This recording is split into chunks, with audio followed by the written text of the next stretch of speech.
Once again, this is Dr. Reynold Varela. What we have today, a list of 50 item multiple choice tests aligned with the table of specification recently released by the Professional Regulation Commission, the TOS for psychometric properties. In the same way, I will be reading the test item and rationalize why the chosen possible answers may be the correct uh, answer to the item. So let's begin with item 1. When constructing a test, what is the primary purpose of conducting a pilot study? A. To establish test absolute validity. To finalize the norms of the general population. C. To determine the final selling price of the test. D. To identify ambiguous item and potential sources of error in administration. Obviously, we will not be choosing the determination of the selling price once the test has been developed by the publisher. We will not be choosing letter C. Analyzing norms, we will not be, because we were just wanting to determine pilot testing, how the test is going to work on in the initial preliminary administration, to see to it that everything will go smoothly or well when it is given to the intended participants. So we will be choosing letter C, D instead. In the context of selecting an instrument, what does utility refer to? A. The test ability to predict a future outcome perfectly. The internal consistency of the item, the length of the test, the practical value and cost effectiveness of using the test for a specific purpose. So you have the quotation mark utility. So it refers, literally it means how useful the test. So if that is basically what it means by utility, we will go to letter D, the practical value and cost effectiveness of using the test for a specific purpose. When interpreting a test result, why is it critical to consider the standard error of measurement, SEM? It provides the test is invalid. It is to calculate the mean of the test. It provides a range of scores within which the client true score likely falls. It indicates the test is biased. So as I have explained, what does it mean? The standard error of estimate means the calculation of the margin of error by 95-99% confidence interval. Within that margin, the particular score on a test of an individual may likely fall.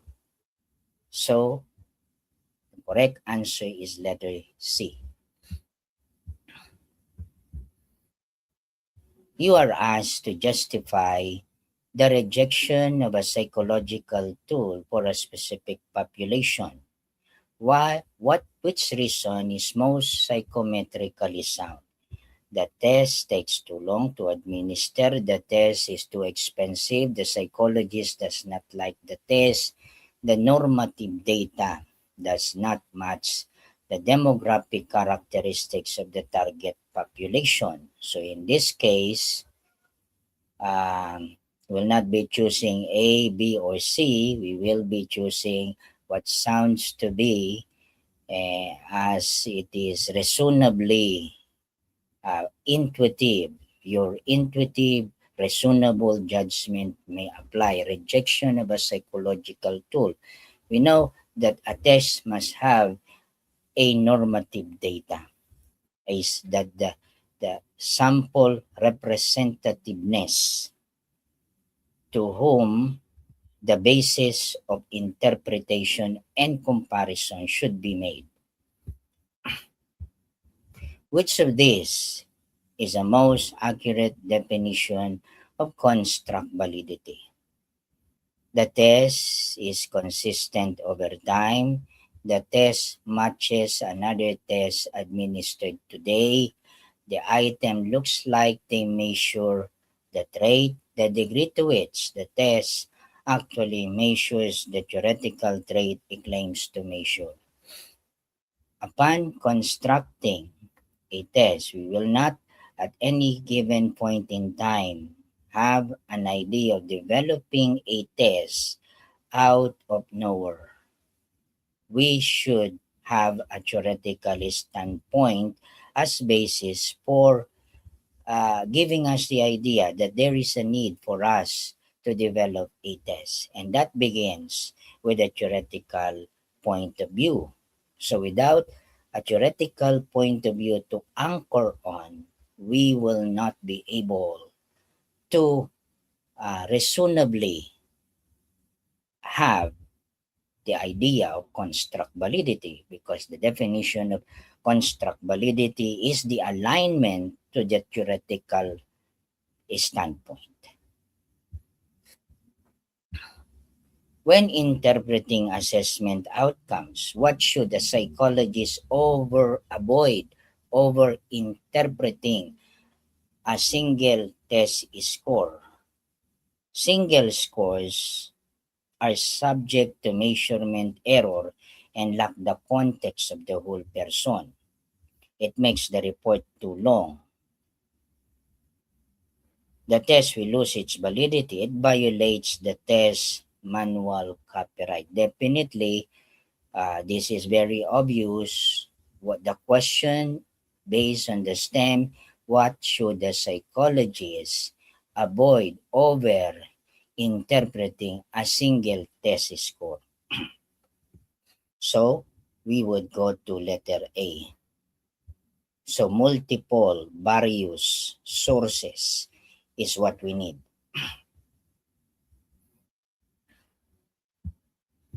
How do you evaluate the application of psychometric principles in test development? By reviewing the test manual for evidence of reliability, validity, standardization, methodology, by checking if the cover page, by checking if the test is short, by seeing if people like the test. The only way for us to evaluate the test, it could be looking into the existing literature review on the development and use of that particular test, or by examining the test manual. So in this case, we would be going to, our choice is letter A. What is the primary function of item analysis? To write the test instruction, to check if the item is reliable, to evaluate the difficulty and discrimination index power of individual test items, to calculate the mean of the whole test. So, talking about an item analysis of each individual item, we would like to know the item difficulty and discrimination index. So we choose letter C. If a test is reliable, does it have to be valid?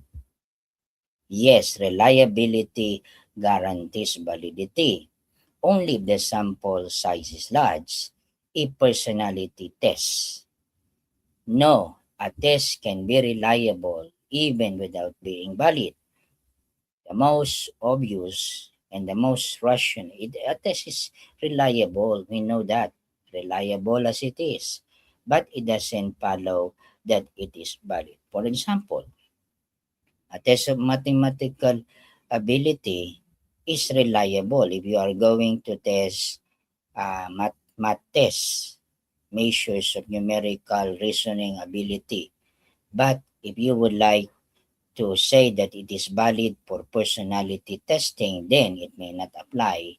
So in this case, for item 9, we will be choosing letter D. Which of the following is a threat to the validity of a test interpretation? Clear instruction, using a well-standardized test, using the test on a population different from the normative sample, high reliability. So the question is a threat to the validity of a test interpretation. So definitely we would be choosing not let, because high reliability doesn't speak about validity. Using the test on a population different from the normative sample. So we will be choosing letter C. What is the primary goal of the standardization process? So the standardization process of getting enough sample, establishing the reliability, validity, norms of a test, to increase the cost, to reduce the number of test takers, to make the test more difficult, to ensure uniform administration. Standardization obviously means uniformity in the procedure of administration, scoring, and interpretation, including the standardizing it using the normative sample for a test. So we choose letter D. When interpreting test results, why are confidence interval more valuable than point scores? So confidence interval tells about the margin of error that a particular score might fall. They remove the need for norms. They acknowledge measurement error when you talk about it. So relative to that, they are easier to explain to clients. They always result in higher scores. So when we talk about confidence interval in test scores, that is in relation to the margin of error in SEM.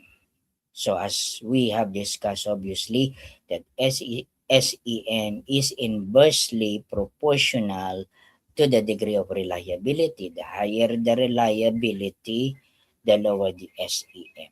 The larger the margin of error means the, the, the, the we should be choosing a confident, that we can be more confident by 95% confidence interval. And when we do that, the margin of error in which the score may fall would become bigger, okay, depending on the degree and estimate of reliability. So in this case, we will be choosing letter B. In test construction, what is discriminative power?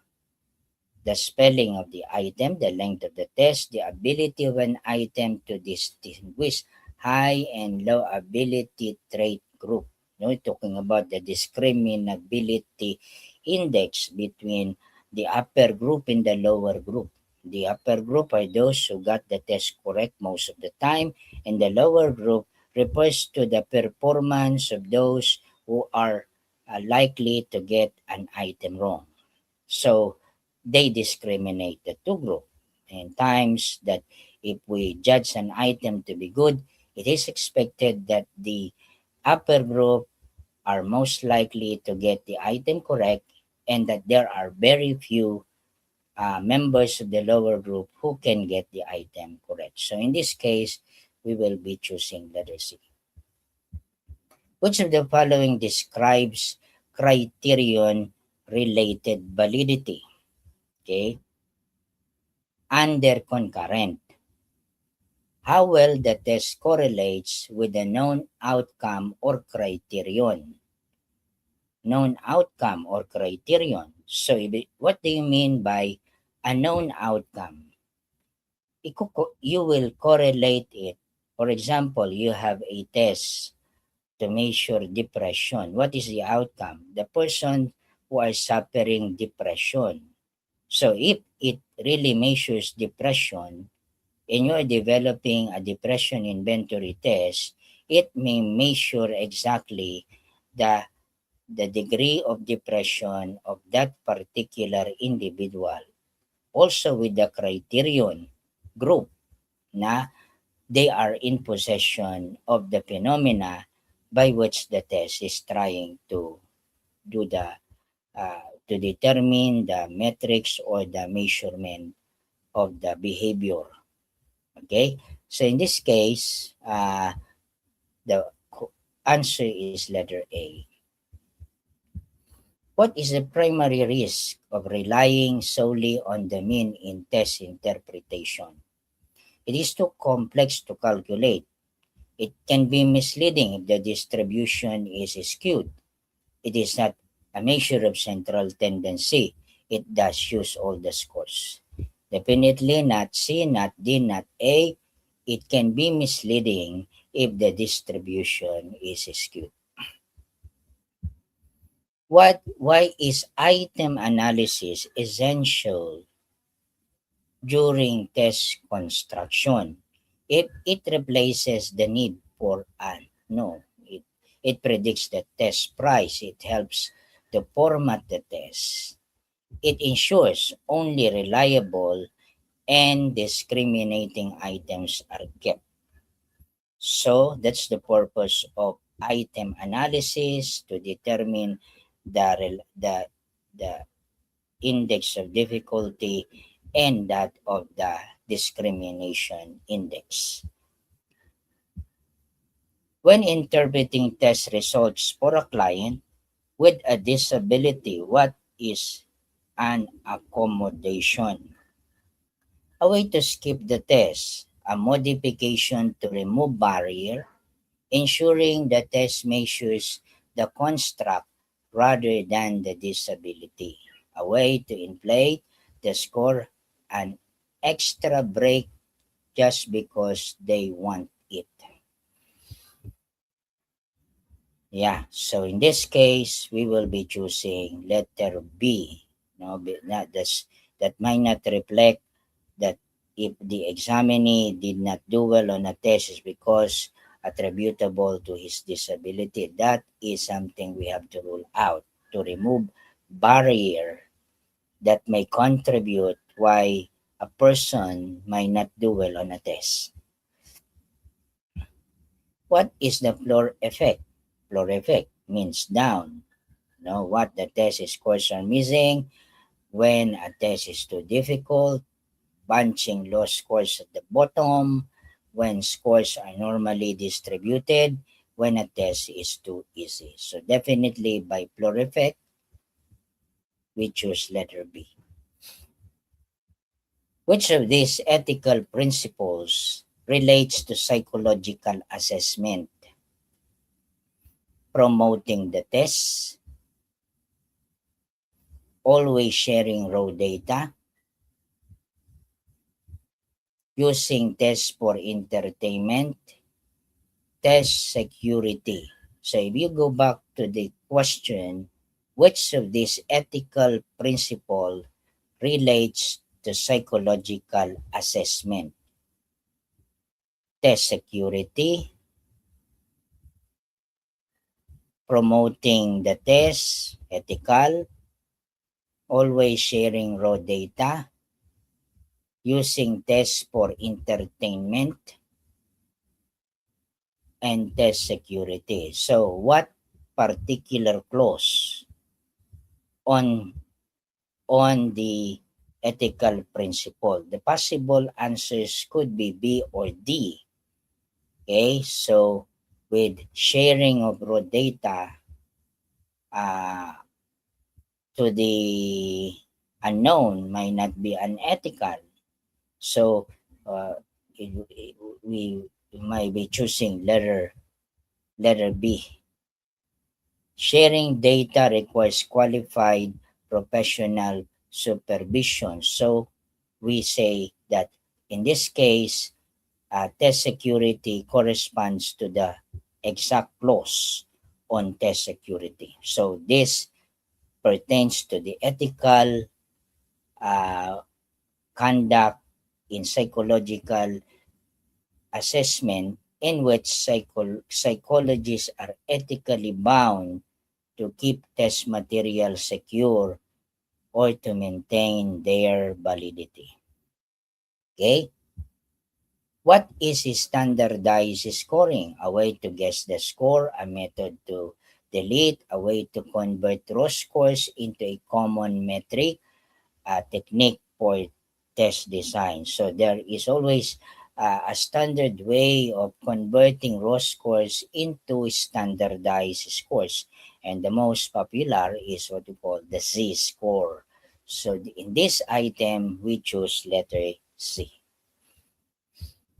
which is a multi-trait, multi-method matrix used to assess convergent and discriminant validity. MTMM, this is a multi-trait, multi-method matrix in factorial analysis. This would give and help us not reliability, not test length, not the mean of the test, but this is definitely a question of convergent and discriminant validity, and this is something that you can normally see in conducting factor analysis. When a test is valid, when it is popular, when it is always the same, when it is free, when it measures, so the definition of validity. What is factor analysis? A statistical procedure to identifying underlying dimensions and factors. So this is just a definition of factor analysis. Why is item difficulty important? It replaces reliability. It is always 0.5. It helps to balance the overall difficulty of the test. It tells you the test practice. So definitely you want to know how many items are difficult in a test, how many percent, because if all the items are difficult, then how would you expect the outcome and the result? How many of them will pass if all the items are difficult? So it helps in balancing the overall constitution of what how many difficult items should be included in the final version of your test. So we choose letter C. What is the primary ethical issue with labeling? It makes tests too long, it is never done, it costs too much. Labels can become a self-fulfilling prophecies, stigmatize the client. So for example, in the result of an IQ test, if you tell them that they are below average, in test performance, and they might come to think that they are like that their level of mental ability is below average. So that is stigmatizing. They might come to believe that they are really below average, when in fact they are not. Okay? What does a negative correlation between test items and a total score imply? So there is an item and there is a total score. The item is perfect. The item is likely invalid. They might not need to be revised or removed. The item is discriminating. Well, the item is too easy. The item is likely invalid and might not need to be revised or removed. That there is a negative correlation, that is the asterisk. So if the item doesn't correlate with the total, that means we go to letter B. The item is likely invalid. Okay, remove the item if that is the case. What is a split half reliability? Correlating two halves of the test to check internal consistency. Giving the test to two groups, a way to score the test, giving the test two times test retest yun. So ito, splitting two halves, definitely A.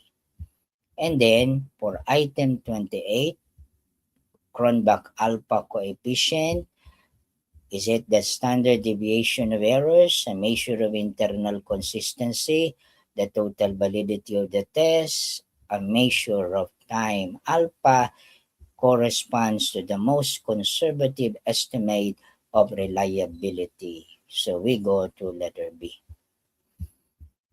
What is a major advantage of a standardized test? They are free.